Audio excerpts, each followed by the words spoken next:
प्यारे बच्चों, पिछले वीडियो में हम लोगों ने मॉलिक्यूलर ऑर्बिटल थ्योरी के बारे में पढ़ा। उसी को आगे ले चलते हैं और आज हम लोग डिस्कस करेंगे मॉलिक्यूलर ऑर्बिटल कॉन्फ़िगरेशंस। जैसे एटॉमिक ऑर्बिटल का कॉन्फ़िगरेशंस आप पढ़ते हैं डिफरेंट एटम्स के लिए in accordance with Aufbau rule. याद कीजिए, ऑफ-बाउ रूल में आप इलेक्ट्रॉन्स की filling in different atomic orbitals करते हैं। तो वैसे ही मॉलिक्यूलर ऑर्बिटल थ्योरी में हमको पता चला कि एटॉमिक ऑर्बिटल्स ओवरलैप करते हैं और दो तरह के मॉलिक्यूलर ऑर्बिटल्स बनाते हैं।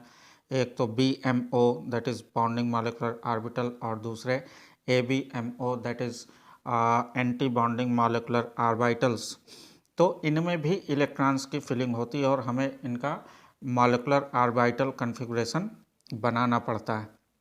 कैसे बनाते हैं, इसके लिए सिर्फ 2 पॉइंट्स हैं जो कि मार्जिन आपको बता रहा है, आप उनका ध्यान रखें तो आप किसी भी मॉलिक्यूल का मॉलिक्यूलर ऑर्बिटल कॉन्फ़िगरेशन या उसका इलेक्ट्रॉन फिलिंग बता सकते हैं। देखिए बच्चों, पहला पॉइंट है if total number of electron in molecule, यानी कि मॉलिक्यूल में कितने इलेक्ट्रॉन हो लेस देन और इक्वल टू 14, यानी मॉलिक्यूल में 14 से कम इलेक्ट्रॉन हो, तब आपका sequence of filling electron in molecular orbitals, MOs का मतलब है मॉलिक्यूलर ऑर्बिटल्स, वो ये वाला ऑर्डर आपको फॉलो करना है। और अगर आपके सिस्टम में यानी आपके मॉलिक्यूल में 14 से ज़्यादा लेकिन 20 से कम हैं तो आप ये नीचे वाला ऑर्डर फॉलो करेंगे। एक मॉलिक्यूलर ऑर्बिटल में सिर्फ 2 इलेक्ट्रॉन डालने हैं, जैसे आप एटॉमिक ऑर्बिटल्स में करते हैं। एक एटॉमिक ऑर्बिटल में मैक्सिमम 2 इलेक्ट्रॉन, उसी तरह से मॉलिक्यूलर ऑर्बिटल में भी मैक्सिमम 2 इलेक्ट्रॉन। शुरुआत आप इस साइड से करेंगे और इधर आगे को बढ़ते चले जाएंगे। विशेष ध्यान कहाँ देना है, जहाँ पर 2 मॉलिक्यूलर ऑर्बिटल्स बराबर एनर्जी पे हैं, जैसे एक ये है और जैसे एक ये है, जैसे एक ये है और जैसे एक ये है, ये ऑर्बिटल्स बराबर एनर्जी के हैं। तो यहाँ पर आपको हुंड रूल फॉलो करना है, यानी कि इलेक्ट्रॉन की पेयरिंग तब तक नहीं करनी जब तक हर एक ऑर्बिटल में एक एक इलेक्ट्रॉन ना आ जाए। ऐसे ये शायद कम समझ में आ रहा होगा, मैं 1-2 एग्जाम्पल लेके आपको समझाने की कोशिश करता हूँ। सपोज़ बच्चों आपके सामने आ जाए C2, इस C2 का मॉलिक्यूलर ऑर्बिटल कॉन्फ़िगरेशन आप बताइए। तो प्यारे बच्चों, C2 कैसे बनेगा? C2 बनेगा एक कार्बन का एटम प्लस दूसरा कार्बन का एटम। एक कार्बन के एटम पर टोटल कितने इलेक्ट्रॉन होते हैं? 6। तो दूसरे में कितने? 6। तो टोटल इलेक्ट्रॉन कितने हो गए? 12। 12 इलेक्ट्रॉन भरने हैं आपको अगर आपको C2 का मॉलिक्यूल बनाना है। तो 12 इलेक्ट्रॉन तो किस पॉइंट में आएगा? ये फर्स्ट पॉइंट के अंडर आएगा। ठीक, तो अब हम इसका पहले पॉइंट के हिसाब से यानी ये वाला सीक्वेंस में हम इसको फिल करेंगे। तो देखिए, देखते जाइए। सबसे पहले सिग्मा 1s, इसमें कितने इलेक्ट्रॉन आएंगे? 2। मैंने बताया है आपको एक मॉलिक्यूलर ऑर्बिटल में मैक्सिमम 2 इलेक्ट्रॉन, तो ये 2 आ गए। उसके बाद कौन सा है? Sigma star. अब सिग्मा स्टार कौन सा मॉलिक्यूलर ऑर्बिटल है हमारा? चूँकि इस पर स्टार लगा दिया है इसलिए ये एंटी बॉन्डिंग मॉलिक्यूलर ऑर्बिटल है। तो सिग्मा 1s 2, उसके बाद सिग्मा 2s 2, फिर सिग्मा स्टार 2s 2। ठीक, तो प्यारे बच्चों कितने इलेक्ट्रॉन भर चुके अब तक आप? 8। अब आपको यहाँ देखना है pi 2p x is equal to pi 2p y। अब यहाँ सावधान हो जाना है आपको। क्या सावधानी रखनी है? आप डायरेक्टली 2 इलेक्ट्रॉन ना फिल करें इन मॉलिक्यूलर ऑर्बिटल्स में, चूँकि ये बराबर एनर्जी लेवल के हैं तो इनमें हुंड रूल के हिसाब से आपको चलना पड़ेगा, यानी पहले हर एक ऑर्बिटल में एक एक इलेक्ट्रॉन डालना है। सपोज़ इसमें एक डाला तो कितने हो गए? 9। अब इसमें एक डाला, इसमें भी 10 हो गए। अब अभी भी इलेक्ट्रॉन बचा है, अब दूसरा इलेक्ट्रॉन इसमें डालेंगे तो अब इसमें हो गए 2। कितने इलेक्ट्रॉन भर गए? 2 2 4 2 6 2 8 2 10 और 1 11। अभी भी एक इलेक्ट्रॉन बच रहा है तो इसमें भी 2 इलेक्ट्रॉन चले जाएंगे। इस तरह से आपको इनमें इलेक्ट्रॉन भरने हैं। डायरेक्टली भी आप 2 2 डाल सकते हैं लेकिन उससे गलती होने के चांसेस ज़्यादा हैं। ठीक, तो इस तरह से 12 इलेक्ट्रॉन भर गए और आप देखिए आपका C2 का मॉलिक्यूलर ऑर्बिटल कॉन्फ़िगरेशन आ गया।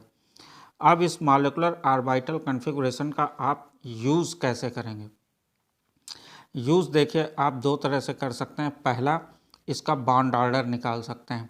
तो बॉन्ड ऑर्डर क्या होता है आपका, bond order is equal to half into NB minus NA।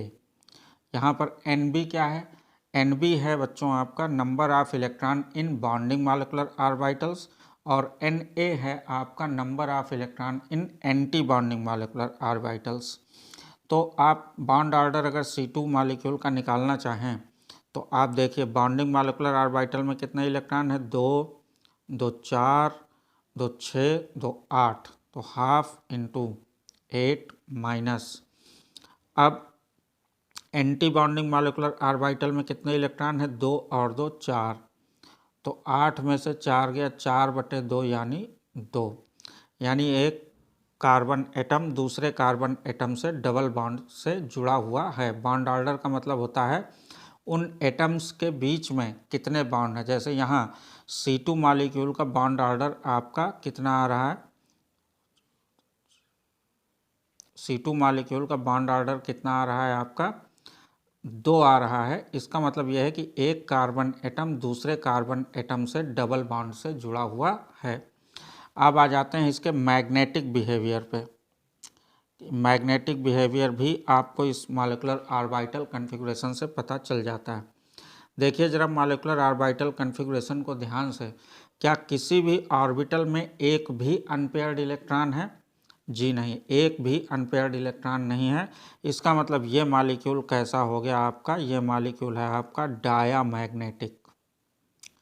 समझो बात को प्यारे बच्चों, अगर मॉलिक्यूलर ऑर्बिटल कॉन्फ़िगरेशन में एक भी इलेक्ट्रॉन आपका अनपेयर्ड आ जाता है तो वो मॉलिक्यूल पैरामैग्नेटिक हो जाता है।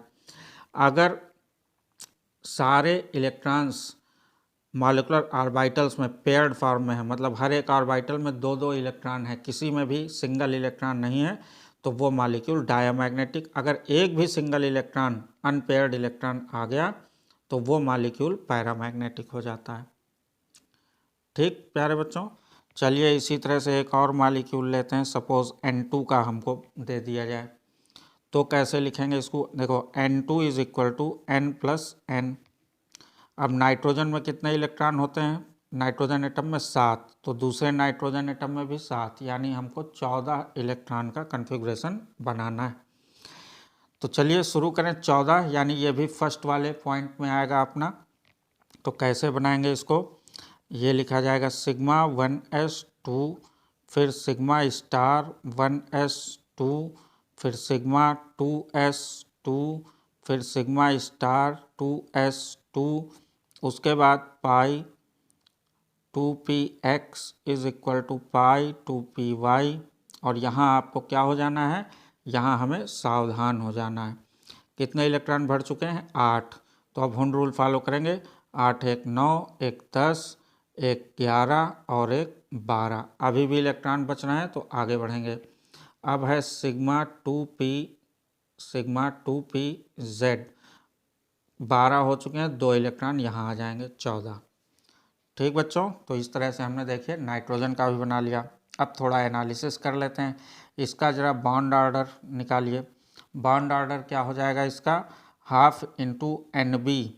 NB बॉन्डिंग मॉलिक्यूलर ऑर्बिटल में कितने इलेक्ट्रॉन है, देखो 2, 2 4, 2 6, 2 8, 2 10, 10 minus anti bonding molecular orbitals में कितने इलेक्ट्रॉन है, 2 और 2 4, तो ये कितना हो गया, 10 में से 4 6, 6 को 2 से डिवाइड करेंगे 3, तो N2 मॉलिक्यूल का बॉन्ड ऑर्डर आया अपना 3। यानी नाइट्रोजन मॉलिक्यूल में आपका एक नाइट्रोजन एटम दूसरे नाइट्रोजन एटम से ट्रिपल बॉन्ड से जुड़ा हुआ है। अब प्यारे बच्चों ज़रा देखो, क्या एक भी सिंगल इलेक्ट्रॉन इस पूरे मॉलिक्यूलर ऑर्बिटल कॉन्फ़िगरेशन में किसी भी मॉलिक्यूलर ऑर्बिटल में आपको दिख रहा है? जी बिल्कुल नहीं दिख रहा है। हर एक मॉलिक्यूलर ऑर्बिटल में पूरे 2-2 इलेक्ट्रॉन गए हुए हैं। इसका मतलब ये मॉलिक्यूल हमारा हो जाएगा डायामैग्नेटिक। ठीक, चलिए एक मॉलिक्यूल और ले लेते हैं ताकि आपको बहुत अच्छे से क्लैरिटी हो जाए। जैसे तीसरा मॉलिक्यूल लेते हैं हम O2। तो प्यारे बच्चों O2 कैसे बनेगा, O प्लस O, ऑक्सीजन के एक एटम में कितने इलेक्ट्रॉन होते हैं 8 + 8, यानी अब हमको 16 इलेक्ट्रॉन भरना है। 16 इलेक्ट्रॉन अपने अब दूसरे पॉइंट में आएंगे, यानी ये 15 से ज़्यादा है 20 से कम है, तो दूसरे वाले पॉइंट का ऑर्डर हमको फॉलो करना है। यानी इसका मॉलिक्यूलर ऑर्बिटल कन्फिग्रेशन होगा sigma 1s2, sigma star 1s2, फिर सिग्मा 2s2, फिर सिग्मा स्टार 2s2, फिर सिग्मा 2pz2। और अब हमको अलर्ट हो जाना क्योंकि अब बराबर एनर्जी वाले मॉलिक्यूलर ऑर्बिटल आ गए। π2px = π2py। कितने इलेक्ट्रॉन भर लिए, 2 2 4 2 6 2 8 2 10, 10 1 11, 1 12, 1 13 और 1 14। अब इसके बाद π स्टार 2px = π स्टार 2py। यहाँ भी हमको सावधान रहना है, हुन रूल फॉलो करना है। कितने इलेक्ट्रॉन हो गए, 2 2 4 2 6 2 8 2 10 2 12 2 14। अब बराबर एनर्जी के हैं तो एक एक इलेक्ट्रॉन डालेंगे, 1 15 और 1 16। यही सावधानी मैं करने को कह रहा था। अगर मान लीजिए मैं डायरेक्टली 2 इलेक्ट्रॉन 2px में भर देता तो हमारा कन्फिग्रेशन गलत हो जाता। इसीलिए बराबर एनर्जी के ऑर्बिटल्स में इलेक्ट्रॉन भरते टाइम हुन रूल को फॉलो कराना, पहले उनमें एक एक इलेक्ट्रॉन डालना है, फिर इलेक्ट्रॉन बचें तो हम 2 इलेक्ट्रॉन कर सकते हैं। अब ज़रा इसका बॉन्ड ऑर्डर एनालाइज कर लें। बॉन्ड ऑर्डर इसका हो जाएगा, bond order = ½ × NB, number of electron in bonding molecular orbitals. तो कितने इलेक्ट्रॉन है बॉन्डिंग मॉलिक्यूलर ऑर्बिटल्स में बच्चों, 2 2 4 2 6 2 8 2 10, टोटल 10 इलेक्ट्रॉन। अब एंटी बॉन्डिंग में कितने इलेक्ट्रॉन हैं, 2 2 4 1 5 और 1 6। तो ये हो गया 4/2 यानी 2। इसका मतलब ये हुआ कि O2 मॉलिक्यूल में एक ऑक्सीजन एटम दूसरे ऑक्सीजन एटम से डबल बॉन्ड से जुड़ा हुआ है, यानी O2 मॉलिक्यूल का स्ट्रक्चर कुछ इस तरह का है।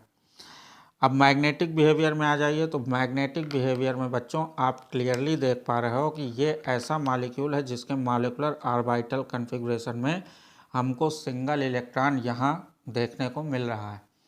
यानी अब ये मॉलिक्यूल डाईमैग्नेटिक नहीं रहेगा।